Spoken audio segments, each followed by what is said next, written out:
Programa Proclame o Evangelho com Fábio Marzarotto.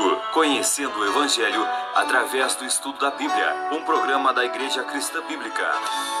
Porque a fé vem pelo ouvir e ouvir a Palavra de Deus. Programa Proclame o Evangelho. Todos os sábados às 17 horas. A Palavra de Deus mais perto de você. Programa Proclame o Evangelho. Agora, na Alternativa FM, ensinamento bíblico com o pastor Fábio Marzarotto. Na semana passada, nós estávamos no livro de Jonas, não é mesmo? Nós acabamos parando no livro de Jonas e nós vimos então que Jonas foi enviado por Deus para destruir a grande cidade de Nínive. Ele foi engolido por um grande peixe e passou 3 dias no ventre deste grande peixe, não é mesmo? E hoje nós daremos continuidade então ao nosso estudo da Palavra de Deus acerca daquilo que é o principal, acerca daquilo que é o cerne, o centro da Bíblia, o porquê a Bíblia foi escrita. E nós estamos vendo que a Bíblia foi escrita para nos dar uma forma de sermos salvos, para nos mostrar que, de fato, ela gira em torno de uma única pessoa, do Salvador, do Messias prometido. E já que nós estamos em Jonas, vamos dar um pulinho em Miqueias, no capítulo 5, verso 2. Miqueias foi um dos profetas usados por Deus para falar ao povo de Israel. E ele diz assim, no capítulo 5, verso 2: Mas tu, Belém Efrata, posto que pequena entre milhares de Judá, de ti me sairá aquele que há de reinar em Israel, e cujas saídas são desde os tempos antigos, desde os dias da eternidade. Miqueias estava profetizando que o Messias, o Salvador, o Senhor, o Criador de todo o universo, nasceria, se colocaria, se encarnaria no corpo de um homem em Belém Efrata, a Belém de Judá. Ele nasceria em Belém, o Salvador. Voltando um pouquinho para trás, aí nós vamos achar o livro de Oséias, no capítulo 11. Você volta um pouquinho para trás aí, volta um pouco para o início da sua Bíblia, perdão. No capítulo 11 de Oséias, nós veremos outra profecia acerca do Salvador, que diz assim: Quando Israel era menino, eu o amei, e do Egito chamei o meu filho. Isto mesmo, diz que ele seria chamado do Egito. Nós veremos essas profecias se realizarem quando nós entrarmos no Novo Testamento. Essas são profecias acerca do Salvador. Vamos para Isaías agora, ver mais algumas profecias. Então, volta um pouquinho mais para o início da sua Bíblia aí. Você vai passar Daniel, vai folhando, vai passar Ezequiel, não é mesmo? E você vai passar pelo livro de Jeremias, de Lamentações, Jeremias, e aí você vai encontrar o livro de Isaías. Isaías capítulo 7, versículo 14, outra profecia acerca do Messias. Lá diz assim, Isaías capítulo 7, verso 14: Portanto, mesmo o Senhor vos dará um sinal, a virgem conceberá e dará à luz um filho, e será o seu nome Emanuel. Quando nós entrarmos no Novo Testamento, nós saberemos o que significará esse nome Emanuel. Então, ele nasceria de uma virgem. Isaías capítulo 9, verso 7, diz que, se você quiser também, o verso 1 e verso 2, diz que ele começaria o seu ministério na Galileia. Olha só, verso 1 e 2, assim, Mas para os que estavam aflitos não haverá mais obscuridade. No passado ele envelheceu a terra de Zebulon e a terra de Naftali, mas nos últimos a enobreceu junto ao caminho do mar, além do Jordão, a Galileia das nações. O povo que andava em trevas viu uma grande luz, sobre os que habitavam na região da sombra da morte resplandeceu a luz. O Salvador começaria o seu ministério pela Galileia, o norte de Israel. O capítulo 9, o verso 7 também fala o seguinte: Do aumento do seu governo e paz não haverá fim. Reinará sobre o trono de Davi e sobre o seu reino, para o estabelecer e o fortificar em retidão e justiça, desde agora e para sempre. O zelo do Senhor dos Exércitos fará isto. Ele seria descendente do rei Davi, viria da descendência de Davi. Capítulo 11, verso 2, diz o seguinte: repousará sobre ele o Espírito do Senhor, o Espírito de sabedoria e de inteligência, o Espírito de conselho e de fortaleza, o Espírito de conhecimento e de temor do Senhor. Deleitar-se-á no temor do Senhor, não julgará segundo a vista dos seus olhos, nem repreenderá segundo os ouvir dos seus ouvidos. Profecia demonstrando um pouco das características do Salvador. Ele seria cheio do Espírito do Senhor, cheio de inteligência. Ele não julgaria de acordo com a aparência, mas com um conhecimento total e pleno. Ele faria juízo justo das pessoas. Ainda em Isaías, vamos para o capítulo 50 de Isaías. Isaías é chamado por alguns como o Evangelho do Velho Testamento. Isaías é um dos livros que mais tem profecias acerca do Messias, acerca do Salvador que Deus prometeu desde Adão e Eva e que nós viemos vendo no estudo da Palavra de Deus, livro após livro. Isaías tem muitas profecias acerca da primeira vinda e da segunda vinda do Salvador. Nós estamos ainda falando sobre a primeira vinda do Salvador. A segunda vinda é um outro estudo, é uma outra história. Primeiro você precisa saber o porquê Jesus veio, não é mesmo? Capítulo 50, verso 6, diz assim: as minhas costas dei aos que me feriam, as minhas faces aos que me arrancavam os cabelos. Não escondi a minha face dos que me afrontavam e me cuspiam. Diz o que aqui? Que cuspiriam e bateriam nele. Agora o capítulo 53 de Isaías vai nos falar um pouquinho mais acerca do Messias, especialmente do final da sua vida. Diz assim o verso 2: ele foi subindo como renovo perante ele, como raiz de uma terra seca. Não tinha parecer nem formosura, e olhando nós para ele, nenhuma beleza víamos para que o desejássemos. Isso mesmo, amigo ouvinte, diz que ele seria rejeitado pelo seu povo. Se nós ouvíssemos, não desejaríamos ele. Olha só, o verso 3 diz a mesma coisa, ó. Diz o seguinte também: era desprezado e o mais indigno entre os homens, homem de dores e experimentado no sofrimento, como um de quem os homens escondiam o rosto. Era desprezado e não fizemos dele caso algum. Você quer uma descrição do semblante do rosto de Jesus? Esta aqui é a descrição. Mas essa descrição aqui é na hora da proximidade da morte do rosto desse homem. Mas ele era um homem sofrido, um homem de dores.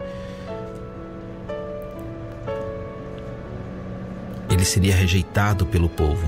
Isaías 53, verso 4 e 5 diz assim: verdadeiramente ele tomou sobre si as nossas enfermidades e as nossas dores levou sobre si. Contudo, nós o consideramos como aflito, ferido de Deus e oprimido. Mas ele foi ferido pelas nossas transgressões e moído pela nossa iniquidade. O castigo que nos traz a paz estava sobre ele, e pelas suas pisaduras fomos sarados. Ele sofreria no lugar de outras pessoas. O Salvador sofreria no meu lugar, no seu lugar. O castigo que foi jogado sobre ele era para nós. É isso que está dizendo estes versos. Ele sofreria por isto. Ele levaria sobre ele toda a consequência do pecado, que um dia será retirado. Um dia nós não teremos mais doenças. Um dia nós não teremos mais dores. Isto mesmo, foi tudo jogado sobre ele. Um dia tudo isso cessará, porque o Salvador levou sobre si, ele pagou esse preço, um preço alto por nós.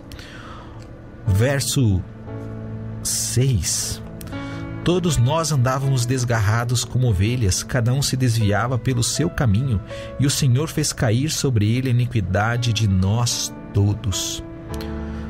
Todos nós, por um momento na vida, pensamos que podemos chegar ao céu do nosso jeito, da nossa maneira. Nós achávamos que os nossos caminhos nos conduziam a Deus. Existe um ditado popular que diz que todos os caminhos levam até Roma. De fato, sim. mas não são todos os caminhos que levam ao céu. Essa é uma verdade bíblica. Nós andávamos pelos nossos caminhos como ovelhas desgarradas, cada um fazendo o seu próprio caminho, fazendo a sua própria vontade, achando que dessa forma chegaria ao céu por merecimento. Mas nós vimos no estudo da palavra de Deus que não é por merecimento, não é por bondade que nós chegaremos ao céu, porque nós jamais mereceremos. É graça, é um favor não merecido. Nós não merecemos, porque Deus não pede bondade, Deus pede perfeição, e nós somos imperfeitos, pecadores, vivemos descumprindo a lei de Deus. Vivemos pecando contra os nossos semelhantes, contra as nossas esposas, contra os nossos filhos, contra os nossos irmãos, contra os nossos pais, contra os outros, contra o próximo. Nós vivemos pecando. Deus fez cair sobre ele a iniquidade de todos nós. Os nossos caminhos, amigo ouvinte, nos levam à morte. É isso que fala Provérbios. O provérbio diz que há caminhos que parecem direito ao homem, mas ao final são caminhos de morte. O único caminho que é caminho de vida é o caminho do Salvador. Ele fez converger todos nós para Ele. Se você de fato crer nele, você poderá trilhar esse caminho. Ele é o caminho. Verso 7. Ele foi oprimido e humilhado, mas não abriu a sua boca. Como cordeiro foi levado ao matador, e como ovelha muda perante os seus tosqueadores, ele não abriu a sua boca. Ele não reclamou. Ele não pediu advogado quando foi condenado e humilhado sem motivo, sem razão. Ele era inocente, mas por amor a Deus Pai e por amor a nós, ele ficou calado, ele sofreu calado, não disse nada, não se queixou, não reclamou, ele apanhou calado. Qual de nós ficaríamos quietos, sendo inocentes, sendo que não teríamos culpa nenhuma? Ele o fez. Sim, o Salvador. Verso 9 do capítulo 53 de Isaías: deram-lhe sepultura com os ímpios e com o rico na sua morte, embora nunca tivesse cometido injustiça, nem houvesse engano na sua boca. Diz que ele seria sepultado com os ricos, no sepulcro de uma pessoa rica, tomando um sepulcro emprestado. O próprio Senhor, o Criador de tudo. Verso 12: pelo que lhe darei uma porção entre os poderosos, e com os fortes repartirá ele o despojo, porque derramou a sua alma na morte e foi contado com os transgressores. Pois ele levou sobre si o pecado de muitos, e pelos transgressores intercedeu. Veja só, diz que ele morreria entre pecadores, foi contado entre transgressores. E diz que ele intercederia, ou seja, ele oraria em favor dos inimigos. Isto mesmo, ele intercedeu por aqueles que o colocaram lá. Ele iria interceder. Amigo ouvinte, Isaías viveu cerca de 760 anos antes do Salvador nascer. Antes da época do Salvador. Antes de Cristo, para não deixar dúvida para você. É dele que nós estamos falando. Eu não preciso esconder, isso é fato, é aberto para todos. Basta que busquemos conhecer mais a palavra de Deus. Isaías profetizou para o reino do sul. Ele fez parte da corte e ele disse que a corte seria levado, né? Seria mais para frente levado, porque Israel não andava nos caminhos de Deus. Mas vamos lá para 2 Reis, capítulo 17, versículos 5 e 7. 2 Reis, perdão, não 2 Reis, porque não é uma carta, é um livro. Por isso é 2 Reis. 2 Reis, capítulo 17, a partir do verso 5, diz assim: o rei da Síria invadiu toda a terra e, chegando a Samaria, sitiou-a por 3 anos. No 9º ano de Oséias, o rei da Síria tomou Samaria e deportou Israel para a Síria. Ele os fez habitar em Alá, em Gozã, juntos ao rio Abor e na cidade dos Medos. Tudo isso aconteceu porque os filhos de Israel haviam pecado contra o Senhor seu Deus, que os fizera subir da terra do Egito, debaixo do poder de Faraó, rei do Egito. eles temeram a outros deuses. O povo de Israel estava adorando outros deuses, estava adorando falsos deuses. E por isso, eles foram levados agora, deportados. Por quem? Pelo rei da Síria. A Síria, qual era a capital da Síria? Nínive, aonde Jonas pregou. Aquela cidade toda se arrependeu e Deus não a destruiu. E agora Deus usa essa nação, a nação da Síria, onde a capital era Nínive, para quê? Para levar o reino do norte. O reino que tinha 10 tribos, não é mesmo? O reino de Israel, chamado Reino de Israel. Todos eles são levados como escravos, como prisioneiros. Por quê? Porque abandonaram o Senhor. Estão sofrendo as consequências do pecado. Se você entrar no livro de Êxodo, Deuteronômio, você vai ver lá que Deus havia deixado bem claro isso para eles, na lei, através de Moisés, que isso aconteceria se eles abandonassem o Senhor. Muito bem, vamos agora então dar um salto lá para Jeremias. Depois do reino do norte, o reino do sul, também chamado e conhecido por Judá.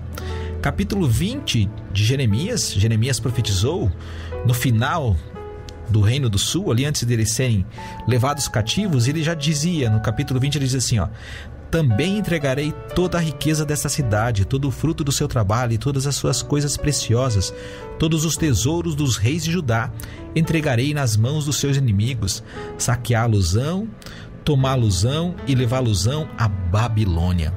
Depois do Império Assírio se levanta o Império Babilônico, que derrota o Império Assírio, e agora ele acaba adentrando e dominando o Reino do Sul, e por fim, depois de algumas levas, é levado o Reino do Sul também para o exílio. Por quê? Porque não amaram o Senhor, não obedeceram à sua lei, se prostraram diante de falsos deuses, procuraram fazer os caminhos para chegar até Deus da sua maneira, da sua forma. Achavam que poderiam merecer ao céu, além, é claro, de adorar falsos deuses. Jeremias capítulo 31, verso 15, tem uma profecia. Jeremias também profetizou acerca da vinda do Salvador. Ele diz assim, assim diz o Senhor, ouviu-se um clamor em Ramá, lamentação e choro amargo. Raquel chora a seus filhos e não se deixa consolar por eles, porque já não existem. Aqui é uma profecia que diz que na época que Jesus nasceria, muitas crianças morreriam e as mães chorariam. Isso mesmo, na cidade de Belém. Uma profecia. Voltamos agora a Reis, 2 Reis capítulo 25. 2 Reis capítulo 25. Vamos ver a queda de Jerusalém. 25, a partir do verso 1. No ano do reinado de Zedequias, no 10º mês, aos 10 do mês, Nabucodonosor, rei da Babilônia, marchou contra Jerusalém. Ele e todo o seu exército acamparam-se diante da cidade e levantaram contra ela trincheiras em redor. A cidade ficou sitiada até o 11º ano do rei Zedequias. Aos 9 do 4º mês, a cidade se via apertada da fome e não havia pão para o povo da terra. Então a cidade foi arrombada e todos os homens de guerra fugiram de noite pelo caminho da porta entre os 2 muros que estavam junto ao jardim do rei, embora os caldeus estivessem cercando a cidade. E o rei se foi pelo caminho de Arabá. Porém o exército dos caldeus perseguiu o rei e os alcançou nas campinas de Jericó. Todo o seu exército se dispersou e o abandonou. Verso 9. Queimou a casa do Senhor e a casa do rei, como também a todas as casas de Jerusalém, a todas as casas importantes ele queimou. Todos os exércitos dos caldeus que estavam com o capitão da guarda derrubou os muros ao redor de Jerusalém. O reino do sul é levado, o templo é destruído, os muros são derrubados, todo o tesouro é levado. Todo o tesouro é levado por Nabucodonosor, o rei da Babilônia. Em Daniel capítulo 9, 25, diz que o povo voltaria então a Jerusalém e reedificaria o templo depois de 70 anos de exílio na Babilônia. Estamos indo para o livro de Daniel, ok? Daniel capítulo 9, verso 25, diz assim, Profecia que Deus deu a Daniel enquanto ele era servo do rei Nabucodonosor, servo na Babilônia, diz assim, sabe e entende desde a saída da ordem para restaurar e para edificar Jerusalém até o ungido, o príncipe, 7 semanas e 62 semanas as praças e as tranqueiras se reedificarão, mas em tempos angustiosos. Agora vamos para Zacarias, capítulo 9. Estamos próximos de concluir aqui, né? O povo voltou, reedificou as cidades, e no livro de Neemias vai contar muito bem essa história, se você quer saber sobre a reconstrução, né? Neemias, Esdras, você vai ver sobre a história da reconstrução do templo, dos muros, do povo retornando para Jerusalém, para Israel. Zacarias capítulo 9, verso 9, tem uma profecia acerca do Messias, que diz o seguinte: alegra-te muito, ó filha de Sião, exulta-te, ó filha de Jerusalém. Vê, o teu rei virá a ti justo e salvador, humilde, montado em jumento, num jumentinho, filho de jumenta. A profecia diz que Jesus entraria em Jerusalém montado num jumentinho, ou melhor, o Salvador, né? Jesus entraria montado num jumentinho e seria aclamado rei pelo povo de Israel. Capítulo 11, verso 12 e 13. Eu lhes disse, se parece bem aos vossos olhos, dai-me o que me é devido, se não deixai-o. E pesaram, pois, o meu salário 30 moedas de prata. E o Senhor me disse, arroja isso ao oleiro, esse belo preço em que fui avaliado por eles. Tomei as 30 moedas e as arrojei ao oleiro na casa do Senhor. Ele seria vendido por 30 moedas de prata, o preço de um escravo. Uma profecia que Zacarias deixou bem clara aqui. Verso 10 do capítulo 12 de Zacarias, outra profecia. Nós já vimos isso nos Salmos com Davi, mas vamos ver de novo.